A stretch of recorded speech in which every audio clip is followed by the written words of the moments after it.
ঈদুল আজহার আগে ভারতের বিভিন্ন রাজ্যে গরু কোরবানিতে নিষেধাজ্ঞার জেরে পশ্চিমবঙ্গ রাজ্য বিজেপি নেতা শুভেন্দু অধিকারীকে গ্রেপ্তার করার কথা জানিয়েছে পুলিশ। মুখ্যমন্ত্রী হয়ে মাত্র 15 দিনও টিকতে পারছে না শুভেন্দু অধিকারী। শুভেন্দুকে 24 ঘন্টা আলটিমেটাম দেওয়া হয়েছে। এদিকে আজ ভারতের শুভেন্দু অধিকারীর গ্রেপ্তারের বিষয়ে অসংখ্য ঘটনা ঘটে। মুসলিমদের গরু কুরবানি নিষিদ্ধ করেছিল শুভেন্দু, এই নিয়ে আজকে নরেন্দ্র মোদীও ফেসে যায় মুসলিমদের আন্দোলনে।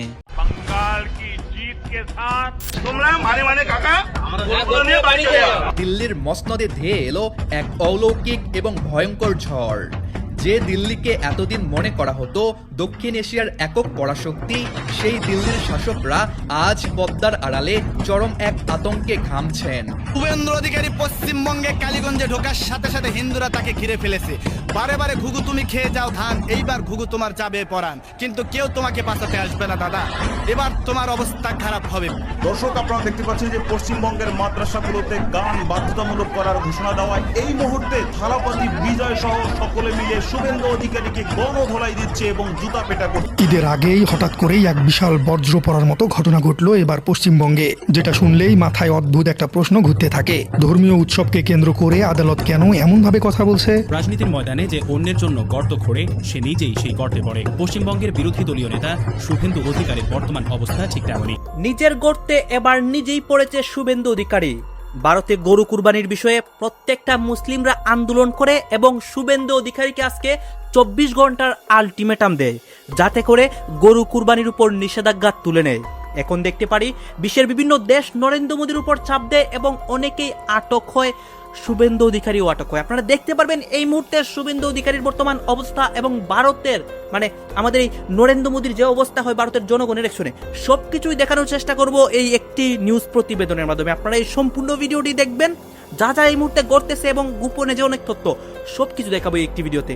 শুভেন্দুর গরু রাজনীতি, যে ফাঁদ পাতলেন নিজেই আটকে গেলেন। সরকার নিজের রাজনৈতিক ফায়দার জন্য একটি আইন চাপিয়ে দিয়েছিল। উদ্দেশ্য ছিল একটি নির্দিষ্ট সম্প্রদায়কে কোণঠাসা করা, কিন্তু সেই আইনের পাল্টা আঘাতে আজ তাদের নিজেদের ভোটাররাই রাস্তায় নেমে কাঁদছেন। আর অবস্থা এমন জায়গায় গিয়ে দাঁড়িয়েছে যে এখন কোর্টের কাঠগড়ায় দাঁড়াতে হচ্ছে খোদ মুখ্যমন্ত্রীকে। যে শুভেন্দু অধিকারী একসময় 3 বাটি গরুর মাংস খেয়ে টিফিন ক্যারিয়ারে বাড়ি নিয়ে যেতেন, আজ সেই শুভেন্দু গরুর রাজনীতি করতে গিয়ে নিজেই এমন ফাঁদে আটকে গেছেন যেখান থেকে বেরোনোর রাস্তা সংকীর্ণ হয়ে আসছে প্রতিটি ঘন্টায়। ঠিক কিভাবে এটা ঘটলো, কে এই মাস্টার স্ট্রোক খেললো, আর সামনে কি অপেক্ষা করছে, সেটাই আজকের বিশ্লেষণ। শুভেন্দু ভেবেছিলেন এই চালে মুসলিমরা কোণঠাসা হবেন, কট্টর হিন্দু ভোট ব্যাংক খুশিতে গদগদ হবে, দিল্লির কর্তারাও তাকে ভালো ছেলে হিসেবে দেখবেন। কিন্তু খামারিরা এখন প্রকাশ্যে বলছেন এই গরুগুলোকে 3 দিন খাওয়াতে পারছি না, গরুগুলো মরবে, আমরাও মরবো। আরেকজন বলছেন ভেবেছিলাম গরু কোরবানি বন্ধ করলে মুসলমানরা জব্দ হবে, জব্দ আমরাই জব্দ হচ্ছে। আর সবচেয়ে ভয়ঙ্কর খবরটা হলো ইতিমধ্যেই দেনার দায়ে কোনো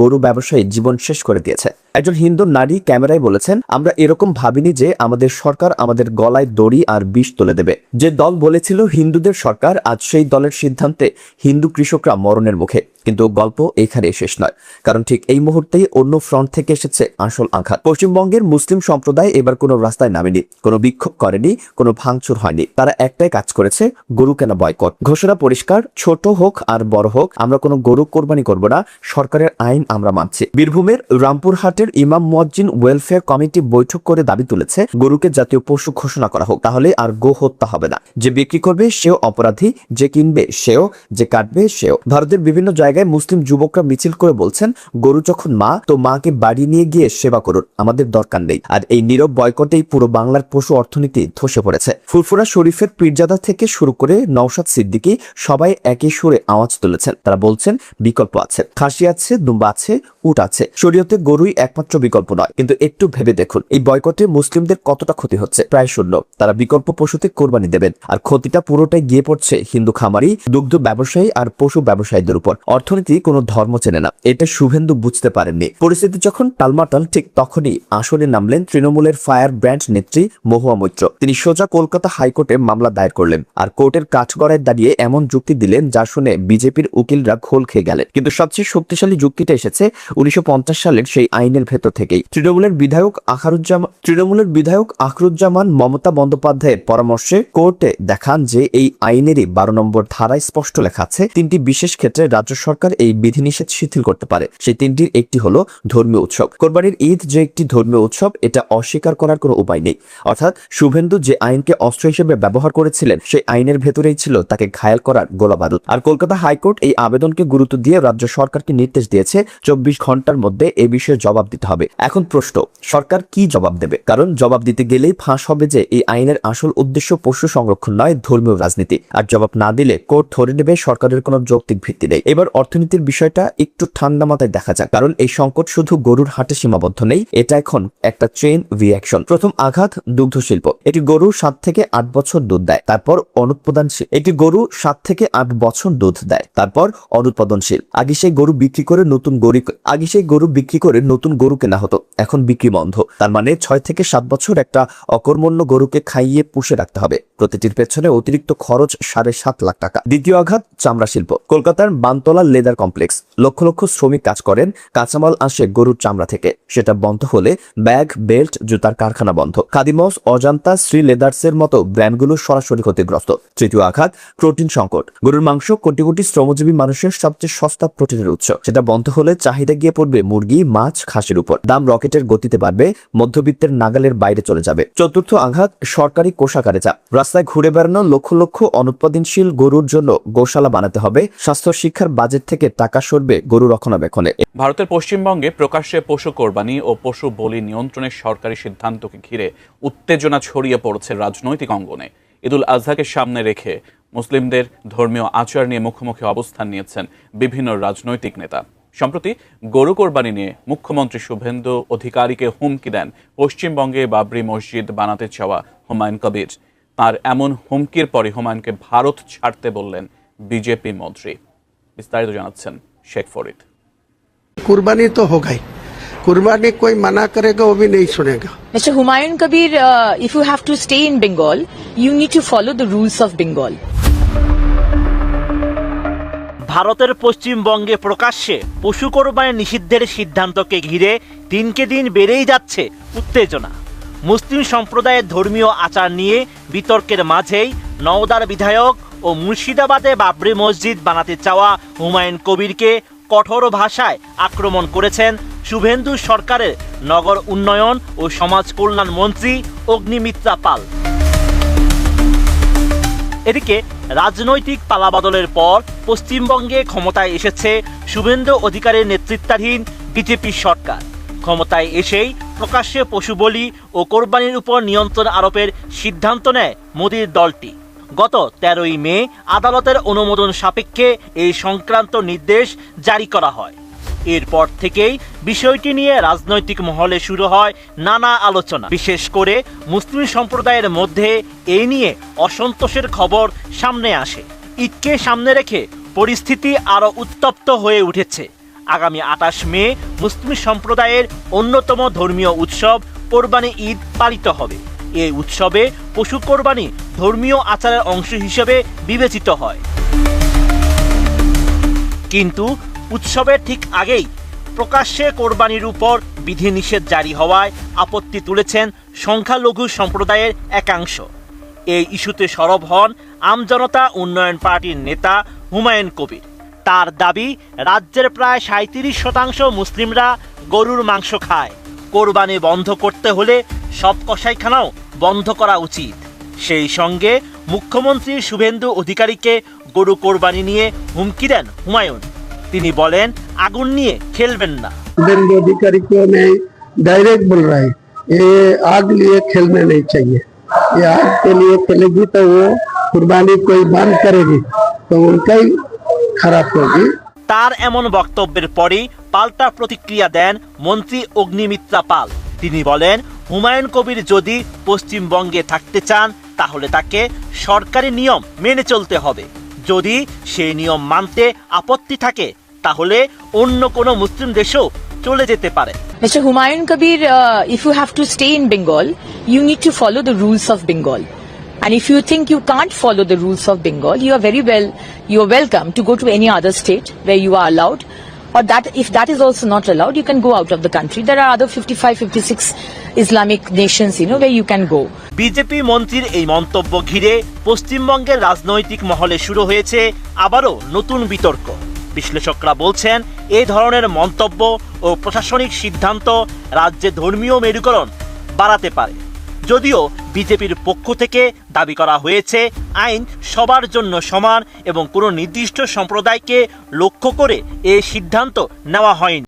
কলকাতার রাজনীতিতে কিছু ছবি শুধু ছবি নয়, সেগুলো প্রতীক। রেড রোডে ঈদের নামাজ সেই রকমই একটা প্রতীক ছিল বহু বছর ধরে।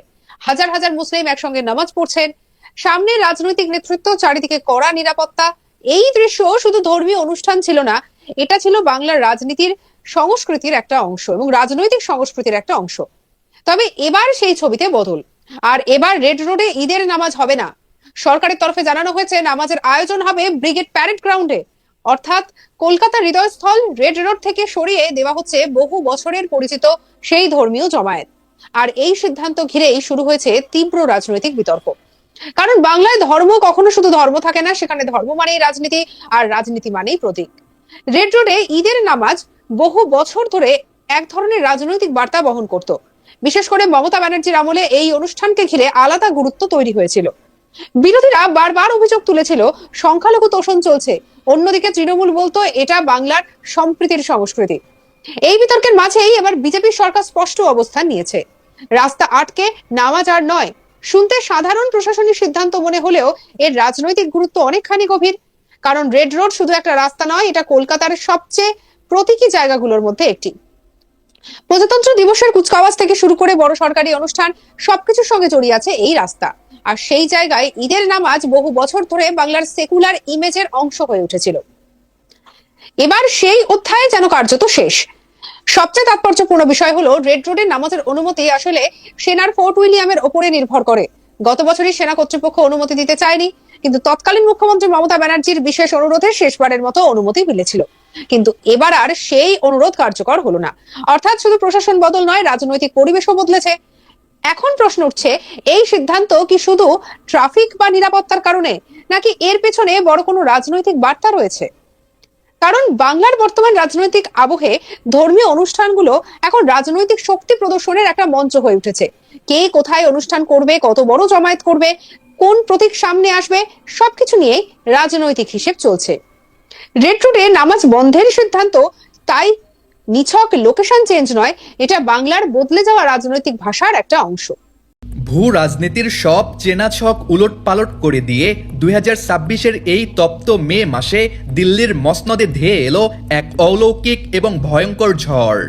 যে দিল্লিকে এতদিন মনে করা হতো দক্ষিণ এশিয়ার একক পরাশক্তি, সেই দিল্লির শাসকরা আজ পদ্মার আড়ালে চরম এক আতঙ্কে ঘামছেন। অত্যন্ত গোপনীয়তাই আন্তর্জাতিক সব কূটনীতির দেওয়াল ভেঙে আরব বিশ্বের 1 ডজন শক্তিশালী রাষ্ট্র একযোগে এমন এক চরমপত্র পাঠিয়েছে মোদী সরকারের কাছে, যা ভারতের পুরো অর্থনীতিকে মুহূর্তের মধ্যে গুঁড়িয়ে দিতে পারে। হ্যাঁ, আপনি ঠিকই শুনেছেন। আন্তর্জাতিক মহলে গুঞ্জন, আরব বিশ্বের সেই অভূতপূর্ব এবং অবিচল চাপের মুখে শেষমেশ নাকি নতজানু হতে বাধ্য হয়েছে ভারত সরকার। কিন্তু কেন মরুভূমির সুলতানরা হুট করে দিল্লির উপর এতটা ক্ষুব্ধ হলেন? উত্তর লুকিয়ে আছে আসন্ন ঈদুল আজহা এবং মুসলিমদের কুরবানি দেওয়ার অধিকারের ভেতরে।